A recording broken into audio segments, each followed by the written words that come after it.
Okay.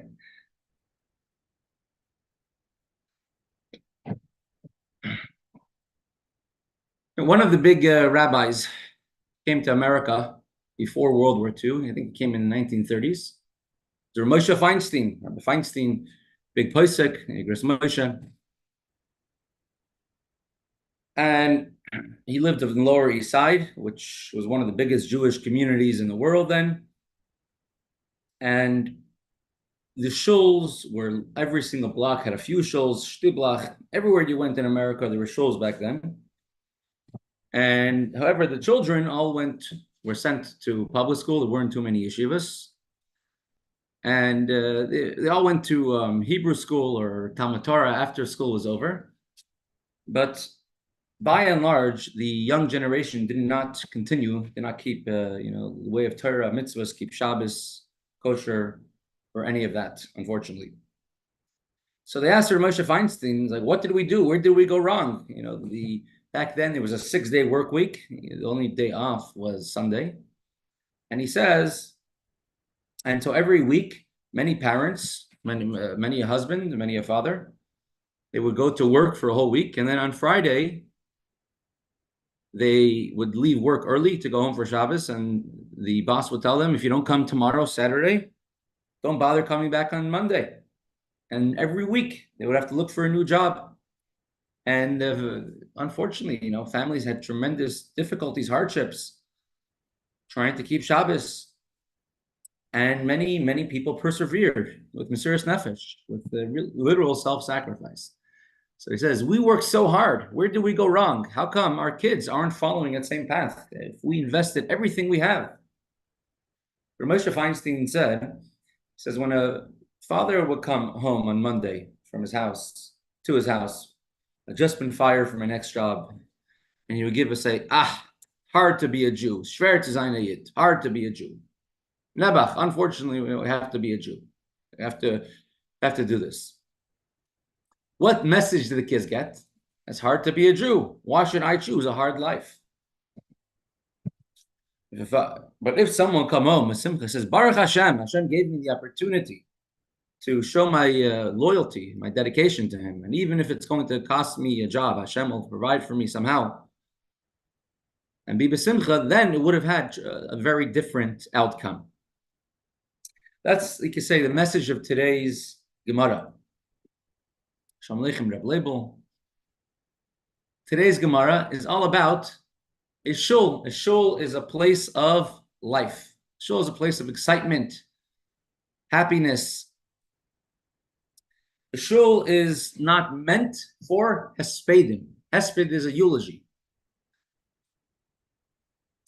Just picked up some random pictures of different hespedim, different eulogies. Someone who passed away, a big Torah scholar, and they made a eulogy in his Beis Medrash, in his shul, thousands of people. A shul is meant to be a place where you can have life, living. At the end of davening, after Aleinu, there's in the old prints of Sidurim, there's a abbreviation. It says Kuf Yud. Kuf Yud means, some people say it means Kaddish Yatom, the Kaddish for those whose parents passed away. Some say it means Kinu Yash, Kinu Yayin, buy wine. Let's say Chaim. Someone who's davening is a very sedentary, non-animated davening. At the end of davening, the culmination is Kaddish Yatom. Someone who's davening is alive, excitement, a living thing. What does a living person do? He buys a yayin. That's Kuf Yud. So the Mishnah stated that you are not allowed to use a shul for different uses that are not holy. For example, a shortcut, protect yourself from the rain, and making, going in there to watch a video, going to make calculations. One of the things it says you're not allowed to do is to make a hesped, a eulogy, mourning, for everyone to come at the shul and to cry. Look at this week's parsha. Why were the Jews stuck in the desert for 40 years? Because the spies came back and they gave a bad report, and the Jews cried the whole night. The problem was that the Jews were crying. They were sad. come with simcha, come with happiness. Hashem's going to take us into Israel, even though it's so difficult. It doesn't seem there's any natural way of doing it. We can do it because we've gone through much bigger hurdles. Shul is a place where you have simcha, you have joy. Not necessarily a place of crying. I mean, the differences would be if a person cries to do teshuvah, to return to Hashem, or if the crying has a purpose to inspire people to improve, to get closer to Hashem. And that's when you have a hesped, a big eulogy for a big Talmid Chacham, a big Torah scholar, as we'll see right now. Says the Gemara, one may offer a eulogy inside of a shul for a Torah scholar. Machvi Rav Chisda showed, what does it mean, a Torah scholar? Kigoin Hespeda the Kaibe Rav Sheshes. He pointed to Rav Sheshes, Rashi says. Some say didn't point to Rav Sheshes himself, but he pointed to the idea of someone like Rav Sheshes. And if someone like that passes away, or we'll do it the way Rashi says, if one of his Rav Shesh's relatives would pass away, and Rav Sheshes would be at the funeral at the Levaya, and Rav Sheshes would get up to speak, so many people would gather together, and if you're doing it indoors, you need a big place like a shul. And Rav Chisda was trying to honor Rav Sheshes, that because Rav Sheshes would be at this funeral, so many people will come there.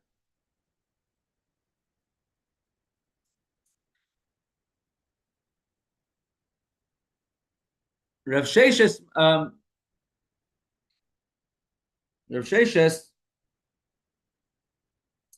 Machvi Rav Sheshes, going to spade the koyber Rav Chisda. Rav Sheshes did the opposite. He points to him, he points to him. Rav Sheshes pointed to Rav Chisda, and he says a type of funeral where Rav Chisda would be, and everyone will come to this funeral because Rav Chisda is there. Now, in general, a person should not be poseach pel satan. He shouldn't say something negative about themselves. It says about Rachel, she passed away after Yaakov Avinu said, whoever stole the idols from Lavan should die. He didn't know his wife Rachel stole them from Lavan, his father-in-law. And she ended up passing away. A person should never say something negative. So how could Rav Sheshes point to Rav Chisda, Rav Chisda point to Rav Sheshes, if one of his relatives would pass away, that would be a eulogy where many people would come to the shul. Like we're going to see soon in the Gemara, Rafram eulogized his daughter-in-law. Many people came because of Rafram. So I brought up the Gemara here in Mesechta Gittin, Daf Nun Zayin and Mebez. It says, "Elecha haragnu kol hayom." It says in Tehillim, because of you, we were killed all the time. And the sages say, this is a brit milah. We were killed for your sake, Hashem. This is by a bris milah. What does it mean, a bris milah? Because when a person has a child has a bris milah, then they're bleeding, and that means when a person bleeds, it's like they passed away. I read from a Holocaust survivor who was actually Moihel, and he was for a long time he was hiding undercover as a non-Jew in the city of Pittsburgh, Bratislava, and he had another shot in this pasuk. We were killed the whole day because of bris milah, because of the bris. It says when the Nazis wanted to, they would stop someone and they wanted to suspicion that they're Jewish, they would check if they had a bris milah or not. And if they did, then they would be very not nice to that Jewish person. So in that schus. So says Reb Shimon, says Reish Lakish, what does it mean? Elu talmidei chachamim shemarim milchushchita be'atzman. These are Torah scholars. Shalom Aleichem, Mr. Nede. Thank you for joining. Torah scholar who wants to demonstrate the halacha of shchita, and he demonstrates it on themselves, on their own body. Now, although it's not nice, you're not supposed to demonstrate anything on your own body. Here it says because you might be injured, But in general, you shouldn't demonstrate anything negative on a person. Don't say anything negative on a specific person. But if you're learning halacha, then it's okay. Because shomer mitzvah liyedid avera, whoever learns is doing a mitzvah will not have anything negative. So the negative energy which happens when a person says something explicitly negative about a person will not take place if it's there to learn halacha. Ben Ish Chai says it's simple, meaning they're talking about a past. They were talking perhaps about a recent funeral, a recent levaya. Machi means a hint, meaning he didn't say it about Rav Chisda, meaning he said it about something that happened in the not too long past.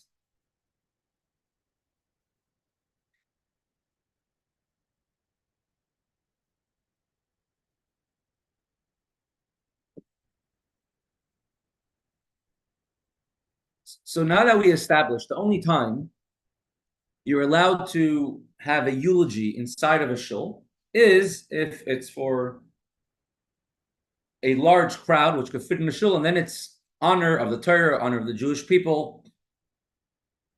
Rafravam, and the Gemara will bring another anecdote. Rafram was also one of the great Amirayim.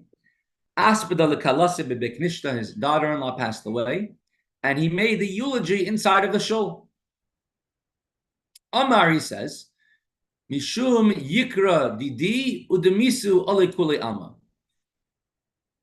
We are allowed to hold this eulogy inside of a shul because if it's for my honor, people are coming because of Rafram, and therefore we need to do it to a shul. And if it's honor of the person who passed away, then everybody's coming to honor them as well. We see over here that eulogies are not just limited to men, it's also to women as well. Even someone who's not related to you. You know, of course, the very first eulogy in the Torah, the first time it says the word hesped, eulogy in the Torah, is by Avram. He came and he lifka l'sara v'lifkoisa, to cry for Sarah. He made a eulogy for Sarah. So that we definitely see Avram lisped l'sara, to make a eulogy for Sarah, but that's his wife. Even someone who's not an actual relative, like a daughter-in-law, Rafram was able to eulogize her in public. So you don't say that there's halachas that you worried about the laws of tznius when someone is, even if they're not related to you. You're allowed to eulogize someone who's not actual your family. So therefore, Rafram says, so whether it's for my honor or my daughter-in-law's honor, everybody's going to come to the shul, and therefore it's considered to be a hesped shel rabim, a eulogy of the large crowd, which you could do in a shul as well.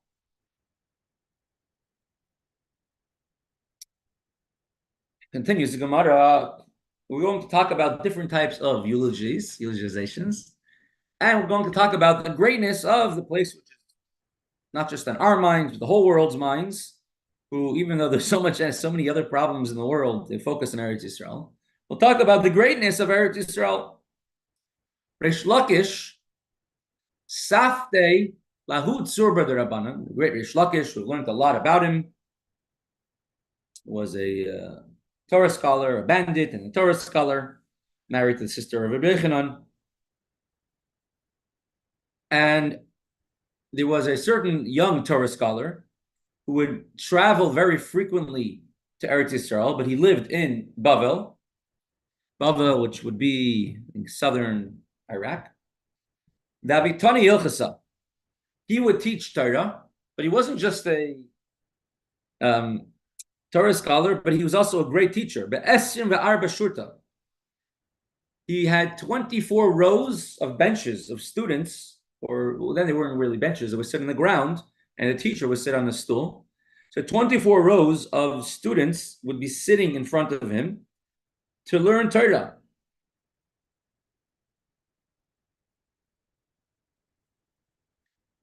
Rashba says this Torah scholar only had 24 rows of students by his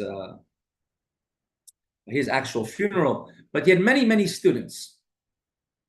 Amar, and he says, this is the eulogy that Reish Lakish said in the shul. By alas, chasra ara di Yisrael gavra rabba.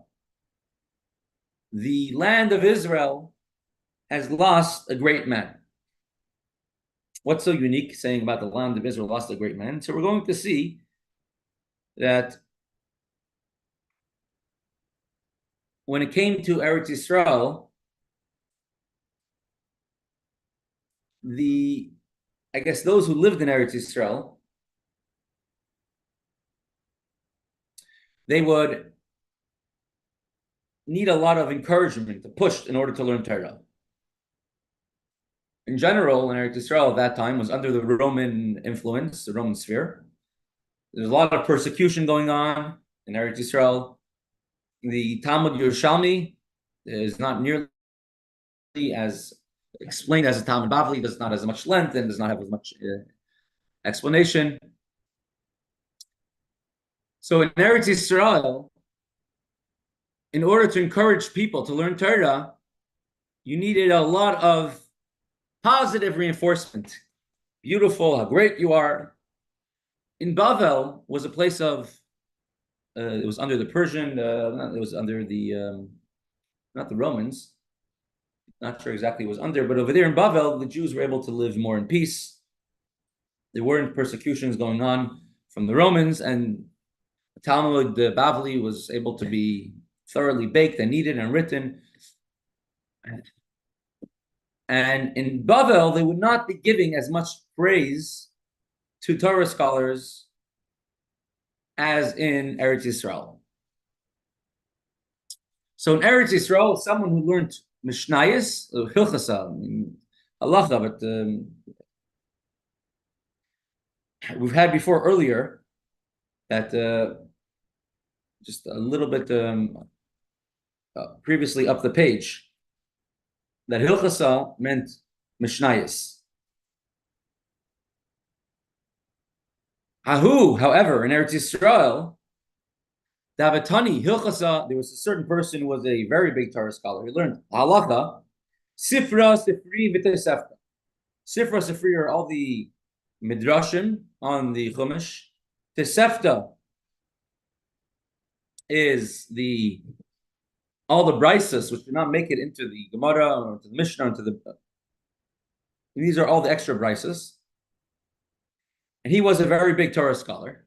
However, he was not, Rashi adds, he was not a Mishamish Talmidei Chachamim. He was not someone who would spend time helping, serving Torah scholars in order to receive the attitude of Torah, and as opposed to more as a person who learned very much but by himself. Veshachiv, and this person passed away. Asu v'amru Rav Nachman, they came to Rav Nachman and they told him, this person passed away, and lisbedei mar, let Rav Nachman say a eulogy for him. And Amar, Rav Nachman says, Heichi nisbedei, how could I say a eulogy for such a person? Haitzan nadim li sifra de chaser. I can't give a eulogy for such a person. Because, should I say that we had a whole, they call it the sack. Again, people didn't have fancy bookshelves like we have all over. They had parchments, and they would be in a sack usually. That's how they're carried around. So should I say that we had a tremendous, say, a svarim shank, a bookshelf of svarim, which you would call it a sack full of svarim. And now this person passed away, now we're missing it? I can't say that about him, although he learned a lot, but he never spent time helping, serving, being, and spending time to trying to understand the depths and the reasons of the Mishnah, and therefore, I can't say anything positive about him. There are many times that the Mishnah, two Mishnahs in two different places are contradicting each other. Like, for example, you'll see very soon in the Gemara, we just had before also, we had Chesuri Mechsura. This particular Mishnah in this place was missing a few words, or Hachav Mayeskina, or the Mishnah speaking only about specific cases. And since this person did not spend enough time with the Torah scholars, So he knew the Mishnah, but he didn't know the applications and the reasonings behind the Mishnah. And therefore, I cannot give a proper eulogy for him.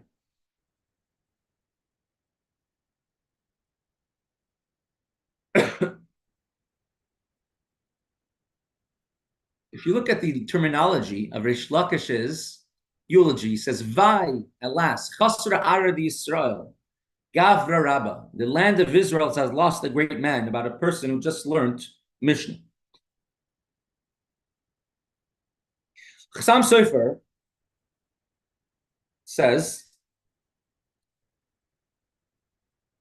that in Eretz Yisrael, the land of Israel, is Ein Torasei Keteres Eretz Yisrael. There's nowhere, no Torah is as great as the land of Eretz Yisrael. Look even today. Go to Eretz Yisrael. Look at any Dirshu program learning Gemara. Look at many of these programs. The land of Israel, Eretz Yisrael, you have tens of thousands of people. In America, you'll have several thousand people. The diligence in learning Torah is much greater. Till today, you see it clearly in Eretz Yisrael. Now, Reish Lakish, he eulogized a student who just knew only a young Torah scholar who knew only halacha or Mishnah. Rav Nachman would not eulogize someone, even somebody who knew a lot. What's the difference between these two? The big difference is one is in Eretz Yisrael, one is in the land of Israel, and one is in Bavel. You look over here in the Gemara, a very interesting Gemara. Ksubas Ayin Heyam and base. And obviously, I will just bring an example in a moment. How someone took this Gemara very out of context. Our sages say, to Tzion, meaning to Eretz Yisrael, it says, every man who were born in her, the Most High shall be established in her. Right? It says, somebody who's born over there, and somebody who wants to go to Eretz Yisrael, all those people are considered equally sons of Eretz Yisrael. You don't actually have to live in Israel. And if Livi b'Mizrach, if your heart is in Eretz Yisrael, you're already considered to be someone from Eretz Yisrael. Says Abaya, one Torah scholar is superior to two of us, two Torah scholars outside of Eretz Yisrael. Rabbi Yirmiyah,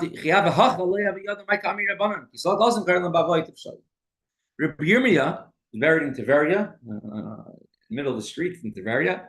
Rabbi Yirmiyah, when he was first living in Bavel, he wasn't able to be on the level to understand what the sages in Bavel were saying. When he went to Eretz Yisrael, he called the Babylonians foolish, meaning coming to Eretz Yisrael, he became wiser. The Avira at Eretz Yisrael machkim. The ear, the land of Eretz Yisrael, makes one wiser in Torah. So the schus and merit that somebody went into Eretz Yisrael, traveled to Eretz Yisrael, is greater. So you had a Torah scholar who went constantly to Eretz Yisrael, right? A man, the shliach bar Yisrael, Torah scholar who constantly go to Eretz Yisrael. So this Torah scholar was now special, meaning he was greater than even someone outside of Eretz Yisrael. The fact that he went to Eretz Yisrael, the Holy Land, is what caused him to become so great.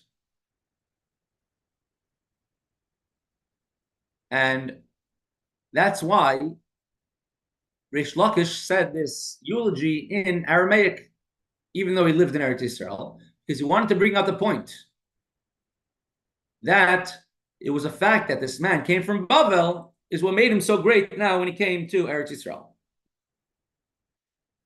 Just not to take it out of context. The greatness of Eretz Yisrael, of Eretz Yisrael Machkim, is if you're connected to the Kedusha, the holiness of the land. There was a certain very famous Zionist leader, first Prime Minister of Israel, and he said such a thing that one cow in Palestine is worth more than all the Jews of Poland. Obviously, that's not true. First, nothing is worth more than anybody else, and no life is worth more than another life. Every Jew is important, And definitely a cow in Palestine, in Israel, is not more important than the Jews in Poland trying to, saying that we should focus on building Israel as opposed to saving the Jews in Europe. It's absolutely correct, not correct. The whole idea that one in Eretz Yisrael, one Torah scholar, is worth two outside of Israel, outside of Eretz Yisrael, is of course when those who are learning Torah scholars, those who are connecting themselves to the Kedusha, the holiness of the land. Because we want Eretz Yisrael not because it's geographically in a good location, not because we happened, to many people came there, but rather because this is a land which Hashem promised to the Jewish people, it's the land that Hashem gave to us, and that's to connect ourselves to the Kedusha, the holiness of the land of Eretz Yisrael. Do one more part. Tana. Tochazi. The Gemara now compares the conduct of Rish Lakish and Eretz Yisrael, who eulogized a Torah scholar as a very great person. The land of Israel had a tremendous loss. Eretz Yisrael had a tremendous loss because this one Torah scholar passed away. And in Bavel, with this person who learned a lot, Reb Nachman would not eulogize him because he says, he could say it the way it is, he didn't do good enough. Tachazi, come in here, come and see. Ma bein takife de Aradi Yisrael lechasidei de Bavel. Between the powerhouses, takif means someone who's strong. Rish Lakish was a takif. Rish Lakish was he said it the way it was. It says in Mesechta Yuma that Rish Lakish wouldn't speak to any regular person. Rish Lakish was very careful who he would talk to. And he's called a takif, someone who we could say was not someone who was trying to find a diplomatic way of saying everything. He said things the way they are. If you remember what we learned in Mesechta Tainis, it says that then people in Bavel were known to be very pious, and people in Eretz Yisrael were known to be very, say Mesiras Nefesh, very blunt, very strong. Again, of course, people in Eretz Yisrael, there were Chassidim as well, but this is what stuck out with them more than the people in Bavel. So therefore, the people in Eretz Yisrael, someone like Rish Lakish, although they're very strong and powerful, when a Torah scholar passed away, he would say, whoa, such a person. Eretz Yisrael has lost so much Torah, even though it was a visiting Torah scholar. He would say, whoa, such a person has lost Eretz Yisrael, Eretz Yisrael has lost such a gem, like Hasidei de Bavel, the saintly ones, the pious ones in Bavel. Rav Nachman was a chassid. Of course he's a chassid. How do you know he's a chassid? As many of us who have learned Mesechta Saita over the course of Sfiras HaOmer, what is the very last words of the entire Mesechta Saita? I can see them in the 9 days. What are the very, very last words of the entire Mesechta Saita? It goes through when Rebbe passed away, there's no more humility, no more fear of sin. Rav Yosef says, I am humble, there's still humility. There's explanations on that. Reb Nachman says, don't say there's no more fear of sin. For I am around. I am still here. Reb Nachman was someone who had a tremendous yiras chet, fear of sin. Famous story of Reb Nachman. He was the one who introduced the invention called the yarmulke. It's a yarmulke they wear the entire time. Of course, they used to wear a yarmulke when they daven. They used to wrap their heads when they learn Torah. But that it should be for everybody all the time, that's Rav Nachman introduced. Right? The astrologer said when Rav Nachman was born that he's going to be a thief. And his mother always made sure he constantly wore a yarmulke from when he was born. They should always have a yarmulke as a remind yourself the fear of Hashem. Constantly, and he always wore it. And Baruch Hashem, he grew up to become Reb Nachman, a tremendous Torah scholar. One time, he was teaching his students under a tree that belonged to somebody else in Charuvim. selling carobs, which are not very appetizing fruit, and his head covering fell off, and Rav Nachman got an immediate urge to steal so much that he jumped up and with his teeth, he pulled off a carob from the tree. So Rav Nachman always wore a yarmulke to remind him about Yiras Elakim, to fear Hashem, Yiras Chet, to fear sin. So Rav Nachman, he was a Yiras Chet. Anybody's a chassid. Chassid means a pious one. It's interesting. It was in the opponents of Chassidim who gave the title Chassidim to Chassidim as pious ones. Because you have to be so pious, you always have to do this, do that. But in halacha, a chassid means someone who goes above the letter of the law. Halacha says you could do just A, B, and C, and it's enough. And we do much, much more. So the chassidei, the saintly ones, or the pious ones, in Bavel, Rav Nachman, which was a chassid, as we just saw in the Saita, and although Rav Nachman was a very pious person, he did not eulogize, say a hesped about a person who, although was a very learned, but did not spend time with the Torah scholars to learn properly.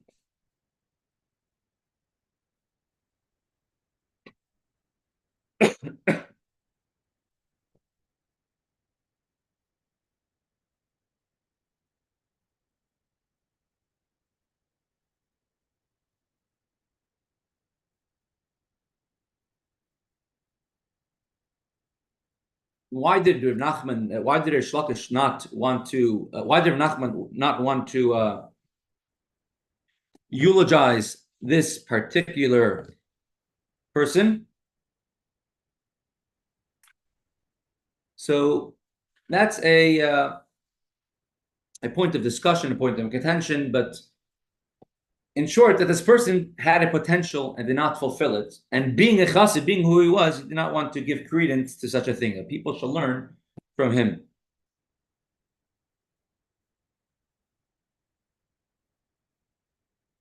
The other thing is, and this is brought by one of the more recent Achronim, is that there's a very big difference between these two. Look at the big difference between these two. One person was not so scholarly, but look what he did. He taught Tani Hilchasa Be'esmer Abba Shurta. He knew Aleph, he taught Aleph. He went out and he was teaching to others. Teaching. Although he could say to himself, who am I to teach? All I know is halacha, all I know is Mishnah. I don't know so much. There's greater people out there. There's smarter people out there. Still, he didn't hold himself back. And if he had an opportunity to teach, anybody who would be willing to listen, he taught. I'll teach you everything I know. For 24 rows of students, that's a lot of students. Hashem must have given him an ability to teach. Such a person is worthy of being called the Gavra Rabba, a great man. He might not have been the greatest Torah scholar, but he was a great Torah teacher, tremendous teacher of Torah, and one who constantly talked and did everything they could. And they didn't wait till they're being called upon. They didn't wait to.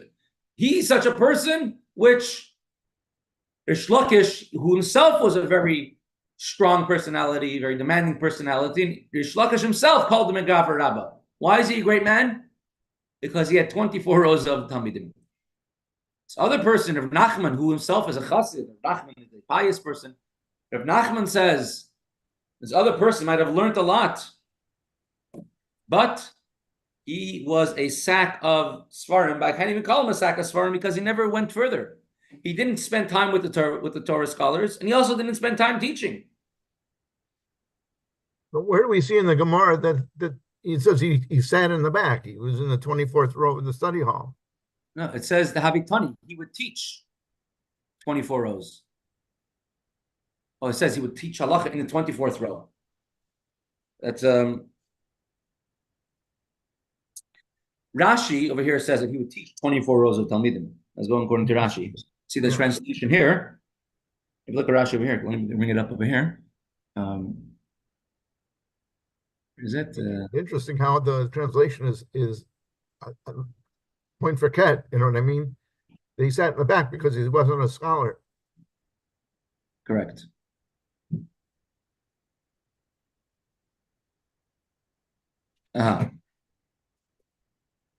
Gemara. I hear it.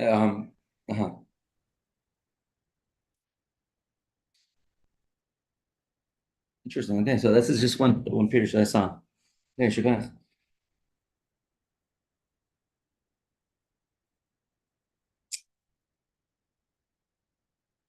So the Ran, right? That's right.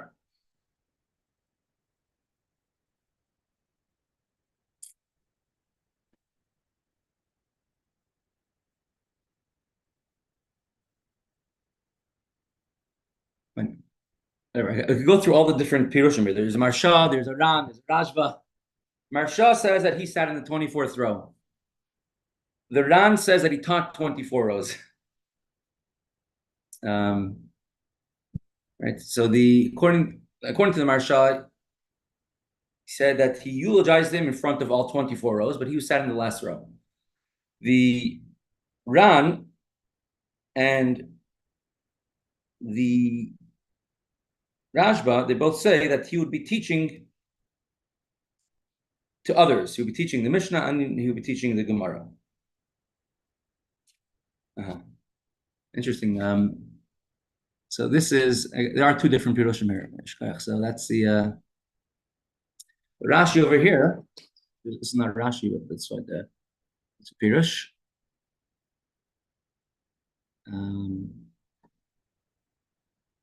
Rashi. So one good thing about this website that you showed me is that you're able to literally put together your own sefer, your own Gemara, your own the own Mikros Gdolos, many pirushim. Right? He would teach Shayishayim Mishnayos. You would Rashi over here. Have a Tani Yochase would teach Mishnayos. Shayishayim Mishnayos to Talmidim. He would teach Mishnayos to the students. The Chav Dalet Shuris in 24 rows of Talmidim. Right? That's Rashi. So I was explaining here according to Rashi. You look at the Marsha. The Marsha over here.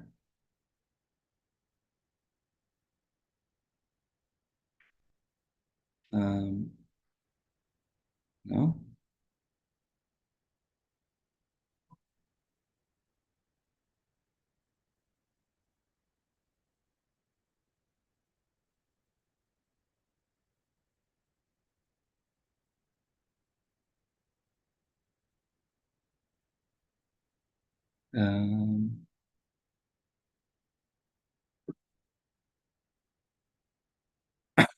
Here it is. Right here it says, Nira, all this just in order to show how great it is. Have a shliach lavisham. Yosef, he would sit in 24th row, that he would sit, Mashman sitting in the 24th row. Anyways, so I guess we have Baruch Hashem, we have different pirushim in the same thing, and Shivim Panam Torah, but according to, I guess, the way that it was translated over here, it's a much bigger chiddush, it's a much bigger it's a much bigger chiddush. Even if he was sitting in the 24th row, he still eulogized him. That's, of course, a much greater chiddush. Okay, Yeshikoya, thank you for joining. Tomorrow, Mr. Shem will be back.